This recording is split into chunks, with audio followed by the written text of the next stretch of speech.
primeiramente, é um prazer estar aqui na H2HC novamente. Eu era um daqueles que estavam sempre aqui, infelizmente, nos últimos anos não foi possível, então estou bastante feliz de estar aqui novamente. Bom, nessa apresentação aqui, cujo tema é Constraint Solving for Reverse Engineering, vocês vão ver que isso aqui, basicamente, esse for Reverse Engineering é mais como deixar o título bonito. Porque, em geral, dá para aplicar isso aqui para praticamente tudo que vocês forem fazer, que envolva qualquer coisa que envolva matemática, isso aqui vai ser bastante útil.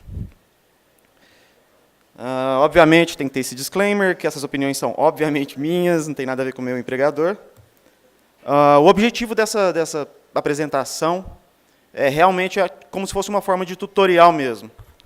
É fazer com que SMT Solvers, para quem não conheça, que realmente comece a fazer parte do seu dia a dia no seu trabalho.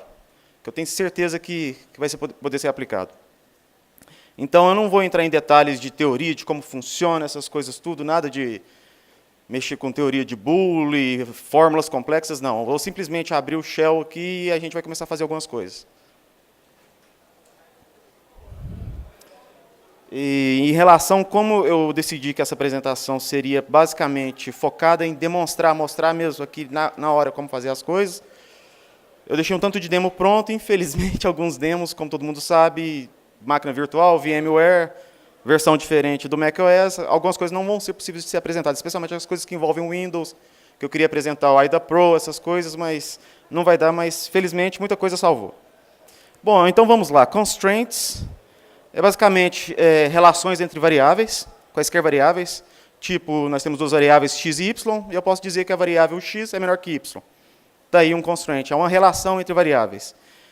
E também existe uma forma de programação chamada constraint programming, que em vez de você dizer exatamente o que são os objetos, declarar igual a gente usa em C ou Python, você vai declarar apenas os constraints, tipo, eu não vou falar 4, mas eu vou falar que x é maior que 1 e x é menor que 3, menor que 5 ou maior que 4, maior que 3. Então, é uma forma de definir o número, sem definir ele expressamente, só através de constraints. E nós vamos ver aqui que quando a gente executa o SMT Solver, ele, em geral, vai dar duas respostas para a gente. Quando a gente apresenta ele um tanto de constraints. Set, ou seja, é possível satisfazer todos os constraints da equação. Resultado unset. Quando você tem um resultado unset, basicamente o SMT Solver está lhe dando uma prova matemática de que é impossível resolver o constraint.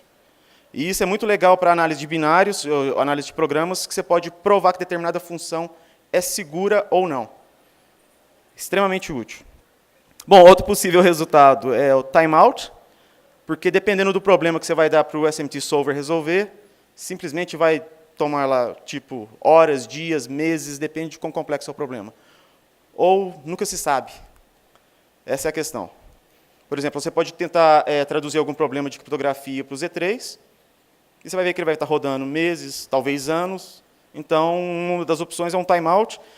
Outra coisa que acontece muito, que eu chamo de o quarto resultado do SMT Solver, é o crash. Que é simplesmente, você não tem memória RAM suficiente, e dependendo do problema, isso acontece bastante. Então, arranja uma máquina poderosa, dependendo do seu problema. O SMT Solver que eu vou focar aqui é o da Microsoft. Esse programa é realmente revolucionário, ele é fantástico, isso aqui.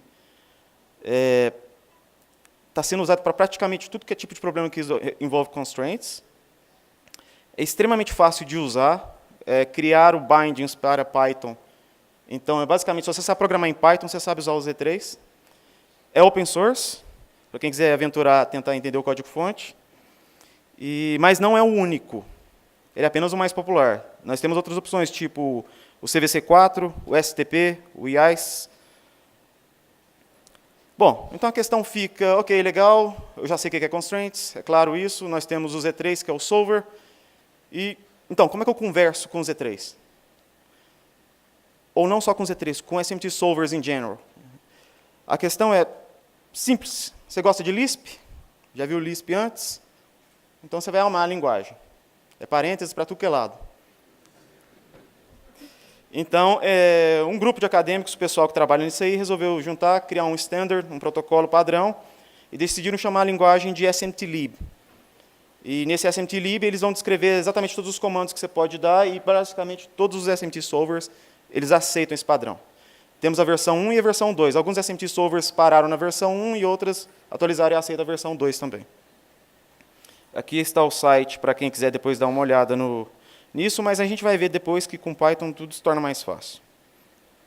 Eu tenho alguns demos aqui que eu espero que esses funcionem. Ok, isso aqui é SMTlib. Precisa aumentar a fonte, o pessoal lá atrás está conseguindo enxergar, beleza? Bom, então, como vocês podem ver, é tudo parênteses para tudo que é lado mesmo. Bom, temos aqui, podemos ver que o primeiro comando que nós temos é declare fun. É uma forma de declarar uma função, mas basicamente está falando, estamos declarando aqui 4 variáveis, A, B, C, D, e depois vem o tipo da variável. Nesse caso aqui, nós temos um tipo de variável chamado bitvec, que é correspondente a bitvector, que é simplesmente um mapa de bits. Se a gente for pensar na arquitetura de computadores, cada registrador é um bitvector. Por exemplo, o registrador EAX tem 32 bits, então, se a gente fosse tentar representar um registrador, iríamos usar basicamente bitvec 32, ou 64, dependendo da arquitetura. O legal do bitvec é que ele realmente mapeia a forma como os registradores funcionam. É perfeito para representar código binário. Então, por exemplo, quando a gente adiciona, por exemplo, em 8 bits, se eu tenho FF no registrador de 8 bits e no outro registrador de 8 bits eu tenho 1 e eu adiciono os dois, o que acontece?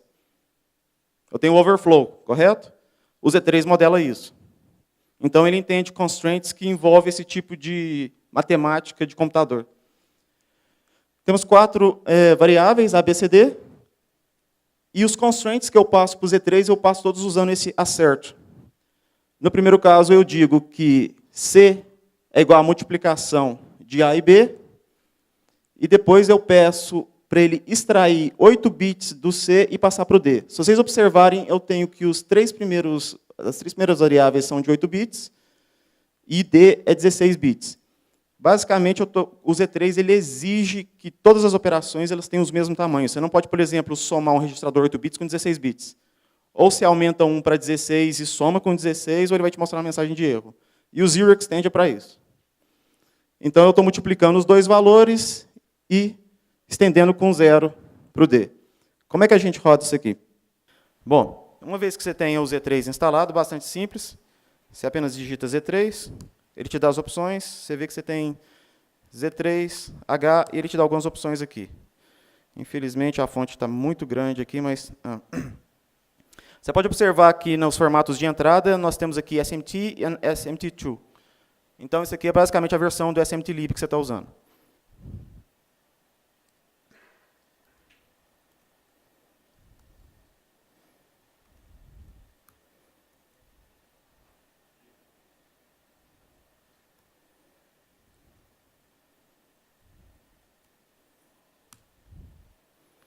Então, a gente roda o Z3 aqui, ele basicamente fala para a gente que o resultado é set, que é possível satisfazer os constraints, mas isso não é muito útil. A questão está ok, eu posso satisfazer os constraints, mas você pode me dar algum exemplo? Então, a gente pode modificar esse código para...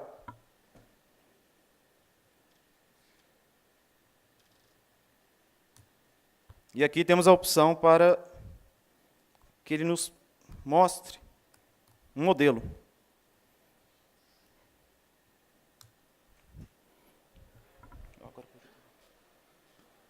Bom, e aqui o que temos?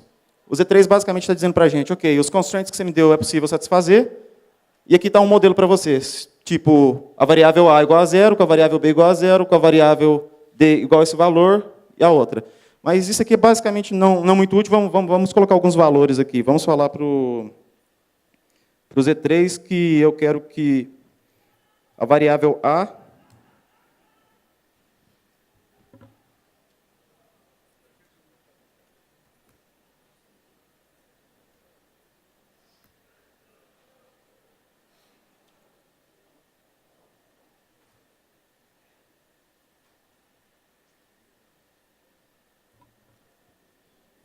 aqui eu mudei o valor da variável A e você vê que o modelo atualiza. Até aqui tudo ok. Mas o fato é, até hoje eu não sei quem gosta de Lisp. Eu praticamente não gosto muito de ficar gastando meu tempo com essa quantidade de parênteses, não, então vamos passar para uma coisa que é muito boa, eles criaram uma API fantástica para Python, e que, basicamente, esse wrapper que eles criaram, essa API, já gera o SMTLib por trás do código. Ele gera isso automaticamente para você. Vamos fazer isso.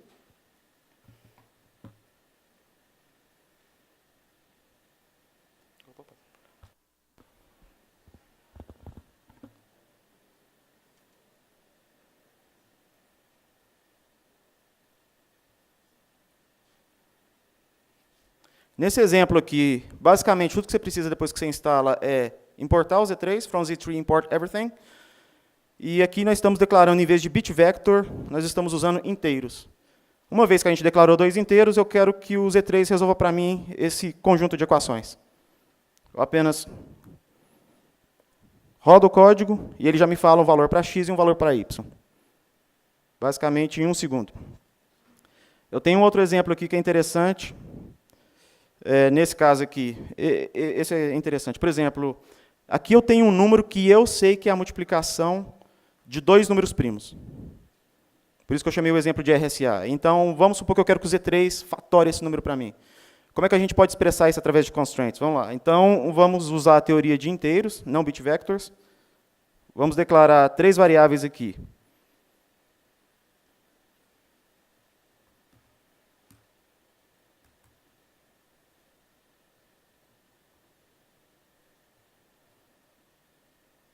Basicamente, aqui o que eu estou fazendo é declarar 3 variáveis, A, B, C. E o que eu quero expressar é que o C é igual à multiplicação de A vezes B. E eu vou querer que ele ache esses 2 valores de A e B. Eu crio uma instância de um solver. Código Python simples. E agora, ao invés de usar o assert que eu usava na linguagem que é meio que Lisp, eu simplesmente faço. Eu adiciono ao solver todos os meus constraints. Então, eu quero dizer para ele que C é igual a vezes B. Aqui embaixo eu atualizo essa variável aqui e digo, C é igual a esse valor. E agora eu pergunto para ele, é possível satisfazer esse constraint? E se é possível satisfazer o constraint, result, se é possível, ou seja, se é igual a set, imprima um modelo para mim.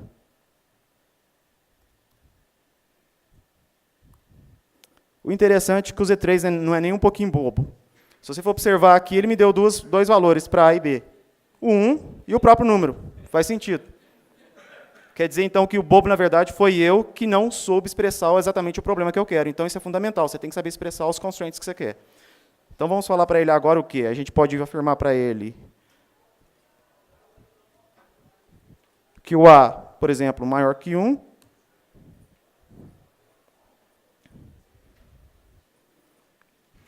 E que o A é menor do que C. Bingo. Então, agora o Z3, simplesmente ele fatorou o número. Eu falei que não pode ser 1 e nem que pode ser igual à própria multiplicação, o valor final. Esse programa é extremamente poderoso, o Z3. Tem gente utilizando para craquear tudo. E vocês vão ver aqui, eu vou dar um exemplo. Por exemplo, para capture the flag. Isso aqui virou o inimigo do capture the flag. Eu fiquei sabendo especificamente de alguns capture the flag que estão criando problemas que são difíceis de você traduzir para Z3 para evitar de você usar o Z3. Basicamente, algumas ferramentas que eu vou mostrar aqui conseguem resolver alguns CTFs automaticamente.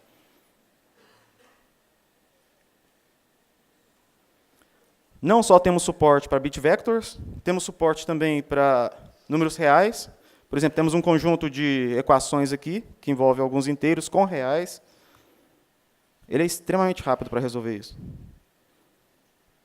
Ele simplifica equações também. Ah, se eu tivesse uma ferramenta dessa quando eu estava fazendo o curso superior. Uma maravilha isso aqui. Estão dando suporte a cada vez mais tipos de dados. Inclusive, agora estão dando suporte a strings e regular expressions. Então, uma das ferramentas que um pessoal resolveu criar é um programa que, para o pessoal de web, que quer avaliar a segurança de web, é a parte, vamos supor que você tem uma função que receba algum tipo de entrada do usuário e você quer filtrar certos caracteres. Você quer ter certeza que a sua função não permite que certos caracteres vão para o seu server. Com a teoria de strings e com regular expression, você pode traduzir esse problema para o Z3 e o Z3 vai tentar provar se a sua função aceita ou não aquele caractere. Já tem alguns solvers disponíveis, algumas ferramentas disponíveis.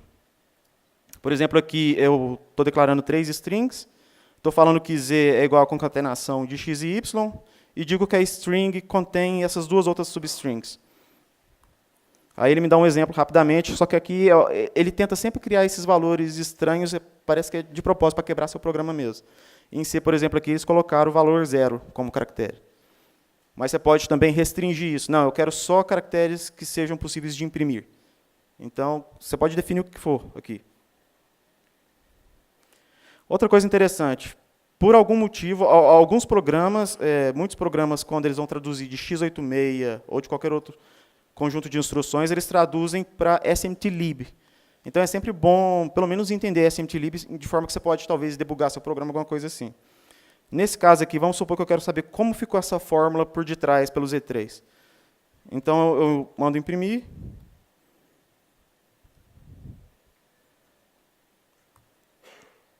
E ele me mostra aqui como é que é em SMTLib, exatamente o que você acabou de expressar em Python. Então, isso aqui é uma excelente ferramenta para você aprender.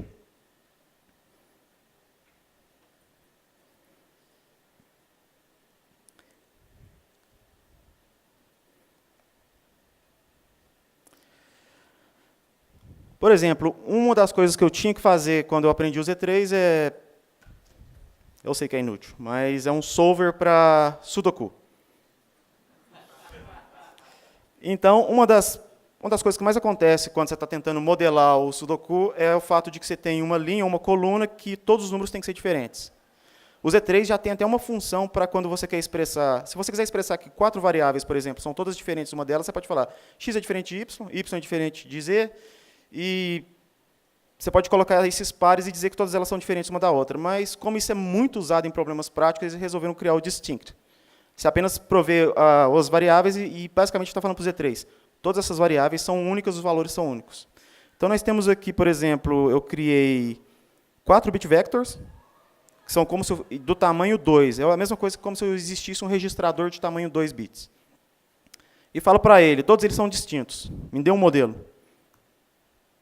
Aí você pode observar que ele me dá um modelo. Então, isso aqui é, obviamente, bastante útil para quando você está tentando resolver um Sudoku. Porque eu vou falar que eu tenho 9 variáveis numa coluna ou linha, e todas elas são distintas. Todas as variáveis são distintas. Então, obviamente, eu não sei porquê, eu não sei qual que foi o parâmetro. Alguém resolveu afirmar que esse aqui é o Sudoku mais difícil que existe na Terra. Então, eu resolvi aplicar para ele meu gerador.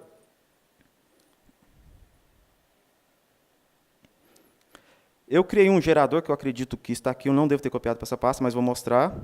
Ele pega o problema e traduz em constraints. Basicamente, eu criei 81 variáveis, 99 variáveis, e começo a usar distinct para mostrar que em cada linha, cada coluna, todos eles são diferentes. Isso aqui foi tudo automaticamente gerado. Isso aqui eu não fiz manualmente, não sou louco assim. Como o Z3 vai tentar me enganar, por exemplo, se eu falar que eu tenho 9 inteiros, 9 variáveis, e digo que eles são distintos, às vezes ele vai colocar para um 0 e para outro 1 bilhão. Então, eu tenho que determinar que cada uma dessas variáveis está entre 0 e 9. Ele está entre 1 e 9. A mesma coisa aqui. Você vê que Z3 não tem problema, tem fórmulas que são absurdamente gigantes e ele resolve, mal você aperta o Enter, ele resolve. E aqui, neste ponto aqui, algumas das variáveis do problema que eu tenho estão representadas aqui. Eu sei que algumas células eu tenho valor, 8, 3, 6. E aqui é basicamente uma função para debugar, só apenas para me mostrar os valores na forma de string. Eu rodo e bingo. Em meio segundo, eu tenho a resposta do problema. Se a gente começar a ver aqui 81275, e a gente for no solver, 81275. Ok? Eu pretendo, eu não coloquei nos slides, mas eu pretendo colocar tudo isso no GitHub, aí o pessoal pode copiar e tentar divertir com isso aqui. Viu? Muito mais fácil. E como exercício, você pode tentar fazer na linguagem de Lisp também, se quiser mais. Bom, voltando aos slides, porque senão eu me perco aqui. Então, toda a questão hoje, para mim, na maioria dos meus problemas que eu tento resolver, a questão se resume a: eu preciso traduzir qualquer que seja o domínio do problema que eu tenho para o Z3. Uma vez que eu traduzo para o Z3, o problema é dele. Então, essa é a parte importante. Tem sido aplicado para tudo. No meu caso, eu aplico mais para análise de binários, para achar falha, esse tipo de coisa. Mas tem gente que, por exemplo, já pegou um sistema de loteria online, que alguém fez umas funções, usou algumas funções de aleatoriedade random do Firefox, se não me engano. Ele pegou, modelou essa função de random no Z3, e eu acredito que ele conseguiu deduzir o seed da função, e aí ele foi capaz de prever cada próximo número que o gerador ia criar usando o Z3. Isso é uma das coisas. Eu sei de gente que tem usado isso para fazer configuração de servidor Cisco. Não sei, nem tentei ver, porque realmente é fora do meu domínio, mas estão usando para tudo isso aqui. Então, o Z3 tem essa função, essa excelente API em Python, que suporta todo tipo de teorias. Suporta arrays, bit vectors, números reais, string, regular expression, números inteiros. Então, quando eu vi o Z3 pela primeira vez e entendi, foi amor à primeira vista. Eu pensei, pronto, posso aposentar, é só traduzir tudo para Z3 e tá, beleza. Não é esse o caso. Por exemplo, nesse exemplo em que eu mostrei de números primos, se você pegar, por exemplo, o RSA 129, que já foi craqueado faz muito tempo, você vai ver que ele vai ficar rodando, rodando, rodando. Para alguns domínios, o Z3 definitivamente não é melhor do que você utilizar uma ferramenta especializada. E, por exemplo, para o problema de fatoração, já existem muitas ferramentas especializadas que são muito mais rápidas que o Z3. Então, saber moderar, ver a área de domínio que você está mexendo, ver se já existe algum bom solver. Se não, o Z3. É bom comparar. No meu caso, como eu trabalho com código x86, com ARM, a questão era traduzir essas instruções para SMT. É possível, especialmente porque a gente tem bit vector. E a gente tem duas formas de fazer isso. Ou você traduz x86 direto para SMT, ou muita gente prefere fazer o quê? Criar uma camada de abstração. Cria um intermediate language e traduz ARM para essa linguagem, x86 para essa linguagem, qualquer coisa para essa linguagem. Porque aí você precisa só criar um tradutor dessa linguagem intermediária para SMT. E nós temos uns bons exemplos disso. Uma delas é OpenRail. Eu vou dar um exemplo dela aqui, assumindo que a máquina virtual vai rodar.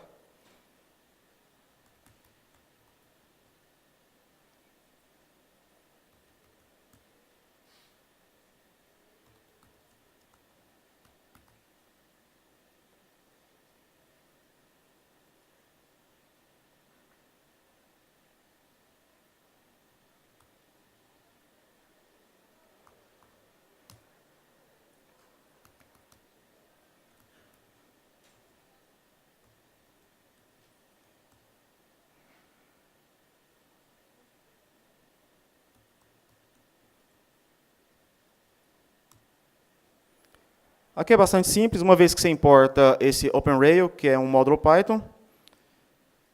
Ele tem uma função para você especificar que arquitetura que você quer, porque a ideia era suportar mais arquiteturas, além de x86, ARM.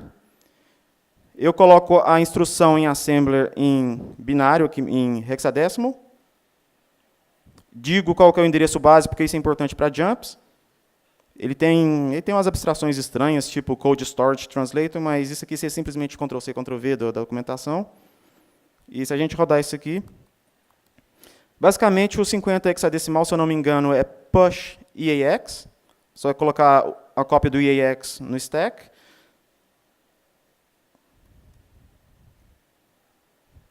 E aqui a gente pode ver a tradução, por exemplo, de push EAX nessa linguagem chamada Rail. É um conjunto bem pequeno de instruções, então seu trabalho vai ser, eu vou traduzir de Rail para SMTlib. Aí agora você vai suportar x86 e qualquer outra linguagem que eu colocar acima do Rail. Por exemplo, nós temos aqui armazene uma cópia do EAX, que é 32 bits, nessa variável V0. Armazene uma cópia do stack pointer, no V1. subtrai a 4, porque isso é 32 bits, armazena esse valor de volta no stack pointer e armazene na memória o valor V0, que na verdade é a cópia do EAX. E aqui a gente tem toda a semântica do push e AX.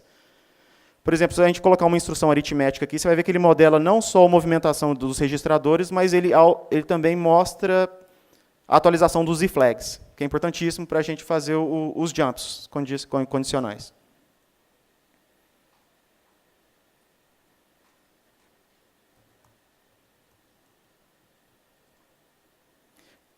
Em vez de usar hexadecimal, você também pode usar o assembly direto, ele tem função para isso. E o interessante também, ele tem outra coisa que é bem legal quando você quer modelar, é que ele te mostra a semântica meio que como simbólico. Por exemplo, nesse caso aqui, que eu também vou colocar online isso depois. Nós temos aqui todo aquele bloco de instruções representado de uma forma, basicamente, que parece código Python. Nesse caso aqui, seria quase que Ctrl+C, Ctrl+V para o Python e usar o Z3 e expressar seus constraints.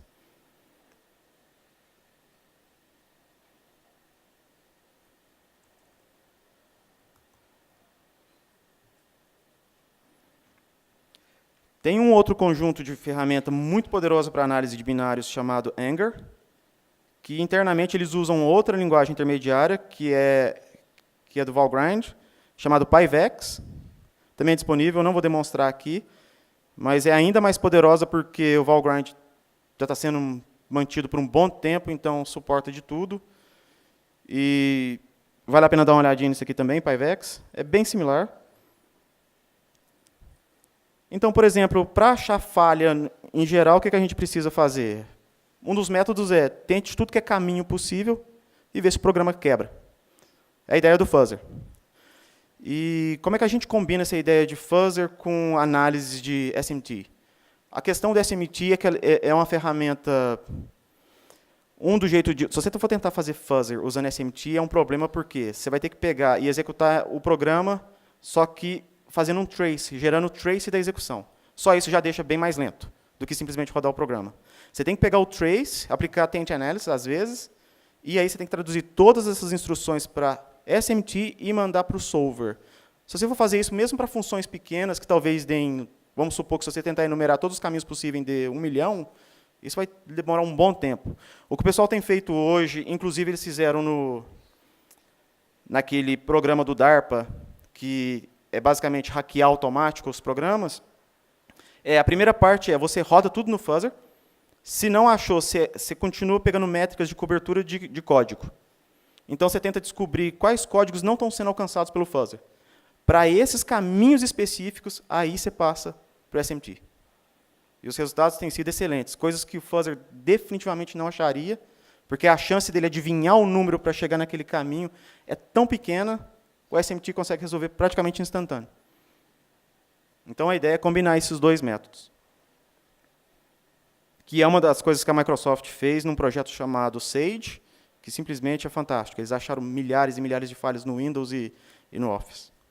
Então, aqui, alguns desses demos aqui, eles estavam na minha máquina virtual, que Deus a tenha, mas alguns aqui estão no Docker, então vai ser possível demonstrar.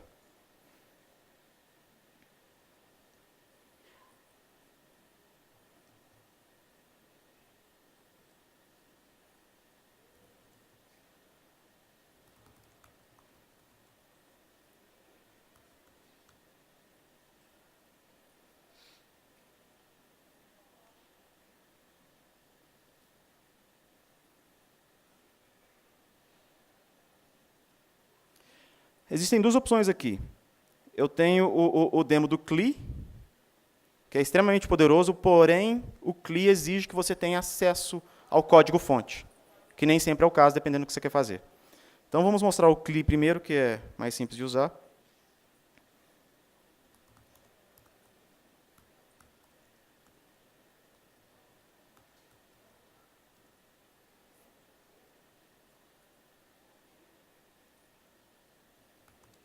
CLI errado. H2HC.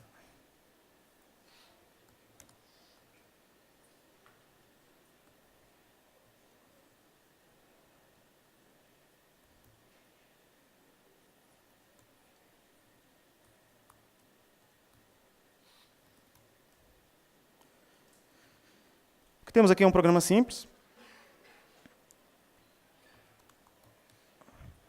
É só para mostrar como o CLI ele é capaz de testar todos os caminhos possíveis de uma função, se você pedir para ele fazer isso. O CLI é baseado no LLVM. Ele trabalha em cima do bitcode gerado pelo LLVM. Então, aqui nós temos uma função aqui, getSign.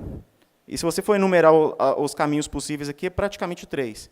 Se o x igual a 0 diferente de 0, e esse outro if then else. O que nós queremos fazer agora, pedir para o CLI, é que ele transforme o parâmetro do getSign, o x, num valor simbólico. E somente para esse valor ele vai tentar encontrar todos os caminhos possíveis que esse valor influencia. Só para essa área. Então a gente importa o cabeçalho do CLI, transforma a variável a, que vai ser passada para o getSign, como simbólico, que ele basicamente internamente vai fazer taint analysis, e a gente chama a função e vê o que o CLI retorna.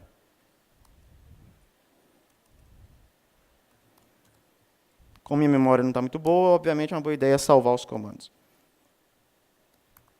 Então a gente inclui o CLang, a gente inclui o caminho do cabeçalho do CLI. Uma coisa que eu estou lembrando aqui também é sempre uma boa ideia.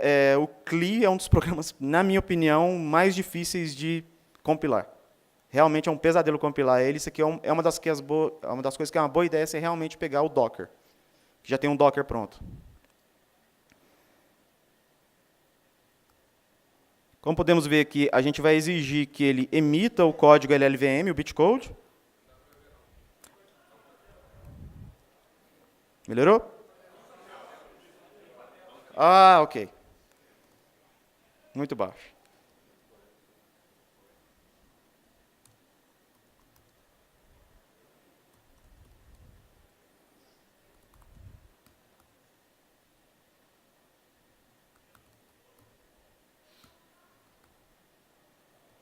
A gente pede para ele emitir o bitcode de LLVM. Roda. Aí a gente pode observar aqui que a gente tem agora o getSign.bc, esse é o bitcode. Ele vai trabalhar em cima disso.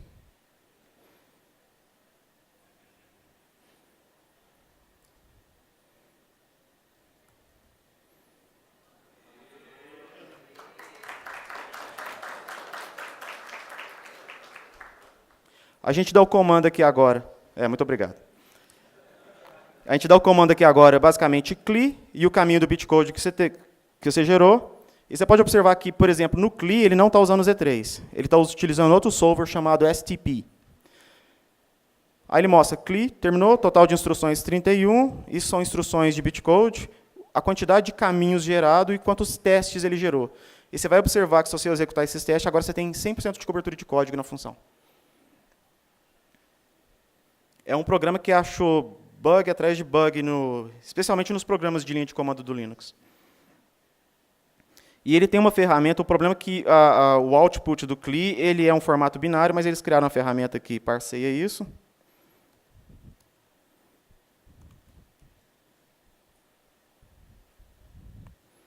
Como você pode observar aqui, ele gera 2 diretórios aqui, e eles criaram essa ferramenta chamada ktest2. Eu forneço o diretório, e se a gente listar, você vai observar que ele tem alguns arquivos chamados testes 001, 002, 003. Cada um desses corresponde a um teste com um caminho específico.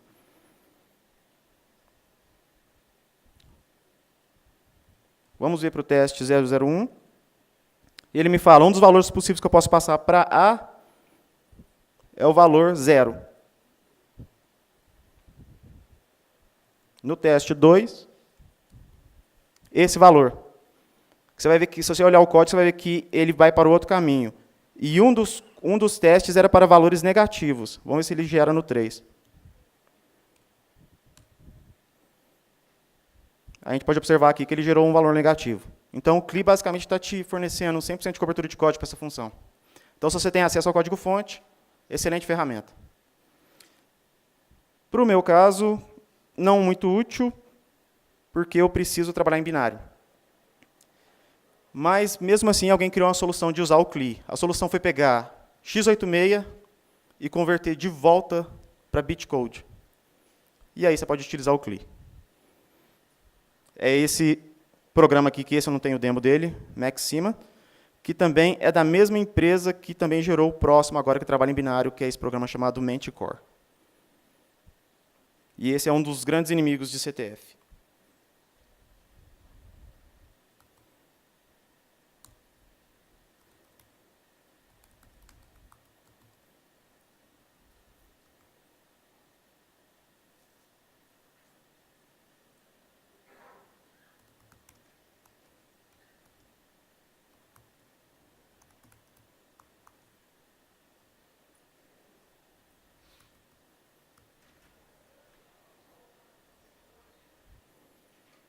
É esse programinha aqui. Eu acredito que eu coloquei o caminho de cada um desses programas. Fácil de instalar, só exige Python.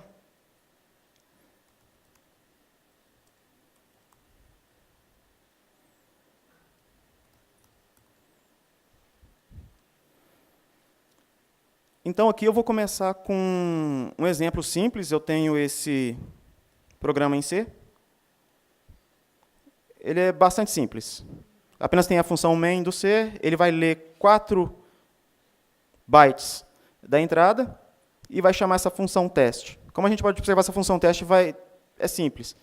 Ele incrementa essa variável n cada vez que ele encontra um desses valores. Se achar o b, ou a e o d, ou exclamação, ele aumenta. E retorna o valor de quantos que ele encontrou. E a gente pode observar aqui que aí eu tenho um caso simples. Eu tenho um if teste que fala se esse valor for igual a 4, então eu achei, como se fosse um bug aqui. Caso contrário, imprima me. Então ele deveria, pelo menos aqui, encontrar 4 caminhos, porque tem o if, ele tem que satisfazer ou não o primeiro if, e depois tem o segundo if. Como ele não precisa de código-fonte, a gente compila ele.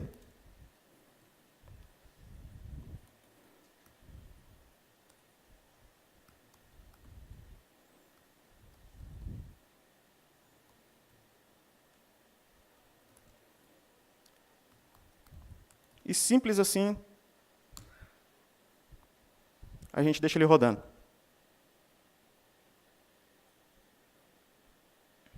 E ele começa a encontrar caminhos.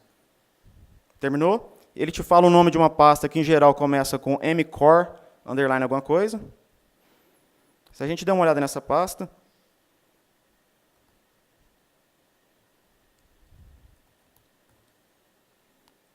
aí a gente vai ver todos os testes que ele gerou, e não somente os testes. Se a gente olhar a extensão, ele te dá o exemplo do standard input e standard output de cada um desses programas, que internamente ele emula x86. Todos os system calls executados, todos os basic blocks executados do programa. Vamos dar uma olhada nos valores aqui, por exemplo.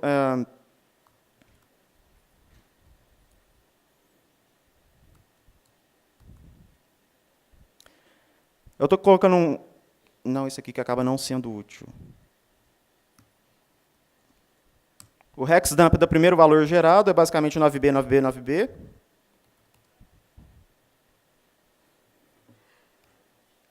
No 2, você pode observar que ele acertou uma letra, ele acertou o D.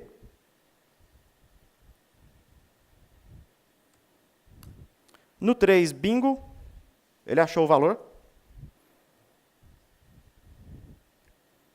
E no 4, ele gera o input para um outro caminho. Porque ele não tem o conceito... Você pode tentar direcionar, fazer ele direcionar para algum caminho específico, mas, em geral, ele simplesmente vai tentar tudo. E ele também ele gera os arquivos com o standard output de cada um desses. Se a gente mandar imprimir tudo,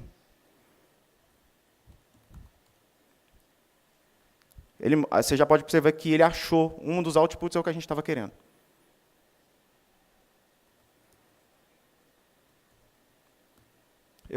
Junto com o Manticore vem um tanto de exemplo muito legal de rodar. Alguns deles demoram um bom tempo, porque são desafios mesmo. Eles saíram muito bem no teste do DARPA, esse pessoal. Eles criaram isso aqui para aquele desafio do DARPA, de hackear automático.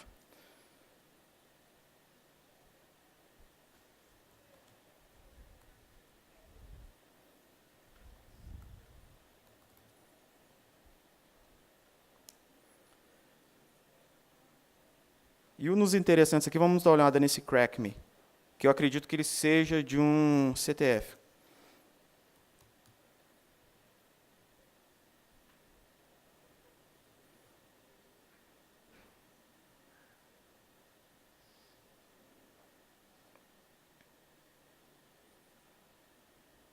Não, esse aqui não é o caso, não. O do CTF, realmente, ele demora muito tempo para rodar, mas isso aqui, basicamente, é como se fosse um CTF. Se tipo, você entra com um valor, ele vai tentar ver se sua senha está correta, seguindo certos algoritmos e tal.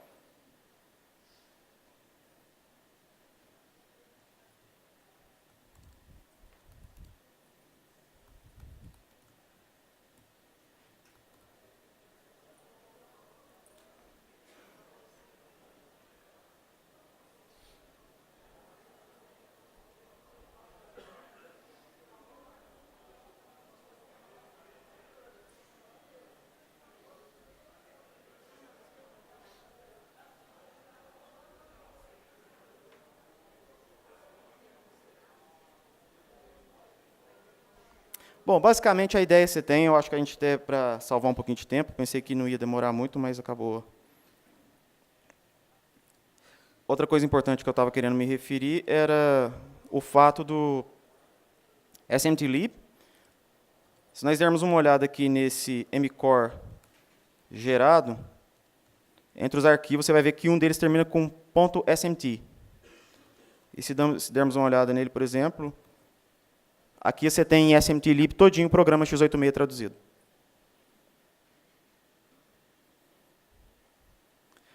E o último exemplo que eu tenho aqui,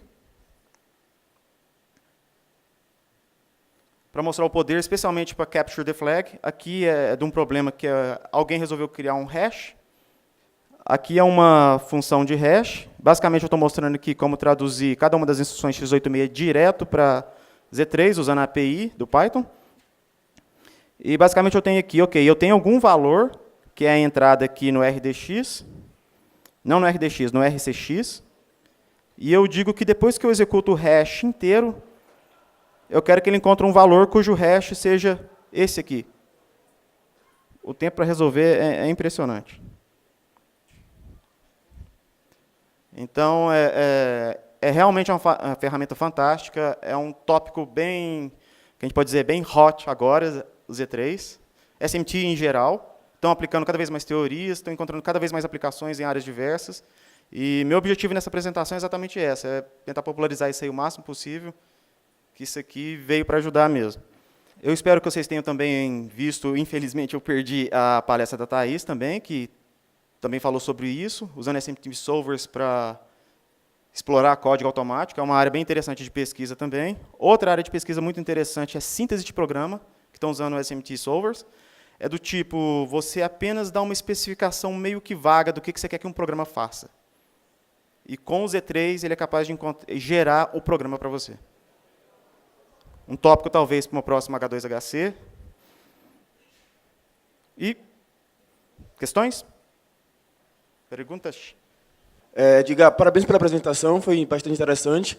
Com relação a esse último exemplo aí do Mant-OR, tem como a gente dizer qual estado esperado ele pare? Pelo exemplo, parece, e ele testou todos os estados possíveis, né? Sim. Existe, por exemplo, no Anger, por exemplo, ele permite que você tenha um controle mais fino, digamos assim, de qual caminho que você quer chegar. Você pode falar, por exemplo, eu quero que você exclua todos esses basic blocks, eu quero que você trabalhe só em cima desses possíveis caminhos aqui. Então, é possível filtrar assim, que isso é extremamente útil, caso contrário, é praticamente força bruta. Demoraria muito. Por favor, como é que ele mapeia as instruções de branch para o SMT-lib? Como ele mapeia as instruções de branch, ifs e loops. Tem suporte também para if then else. Então, o SMT-lib tem uma função chamada ITE, if then else, que aí você pode colocar a condição, e aí ele seta uma variável com um valor, em caso dessa condição ser verdadeira, ou seta a variável com outro valor, caso for falsa. Então, é possível expressar esse tipo de condição também. Já tem aplicação conhecida, ou já estão usando alguma coisa para probabilidade e machine learning? Probabilidade? E machine learning? Sim, existe uma aplicação, essa é tão monstruosa que eu fiquei pasmo com ela, estão usando SMT para verificação de machine learning. Exatamente, por causa daquela questão de machine learning, daqueles ataques de adversário, em que eles apenas mudam um pixel na imagem e aquilo que reconhecia como macaco, de repente vira uma mesa. Eles estão começando a tentar fazer verificação do tipo para assegurar que ele nunca vai classificar como uma mesa aquilo que não é uma mesa.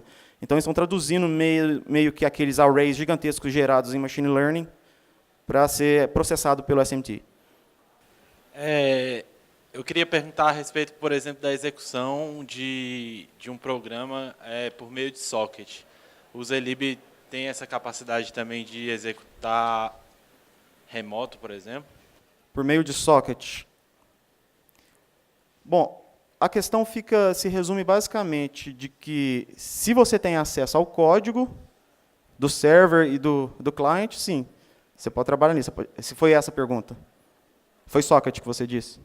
Bom, nesse caso, eu acredito que não entendi muito bem a pergunta. A gente pode depois conversar e aí eu tento entender melhor.